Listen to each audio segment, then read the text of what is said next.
How to use DoorDash app. Hey everyone, welcome back to our channel. In this video I'm going to guide you through the steps on how you can use the DoorDash app, so make sure to watch the video till the end. If you want to use the DoorDash app, go ahead and then open it up, assuming that you have signed into your account and already created an account. By default, you have the home page where you will be able to place orders looking at different menus and restaurants.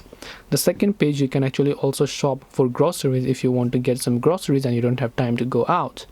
Then you can go to retail if you want to get directly from retail and then search for them.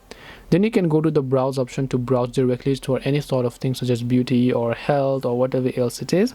Then when you go to orders, you'll be able to view your current order status. So let's say you want to place an order. You can simply select a restaurant that you want to place an order from. As you can see, the ratings usually above 4 is a very good rating.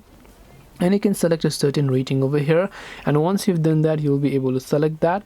Then you can just tap on the add to cart option, then go to the view cart option. Once you've done that, you'll be able to simply place your order by simply tapping on the continue button, and then after you've done that, your order will get successfully placed. And that is all it takes to go ahead and then basically use the DoorDash application. Hope this video was very helpful. If you have got any questions, then feel free to leave them down below. Thank you for watching and see you in the next video.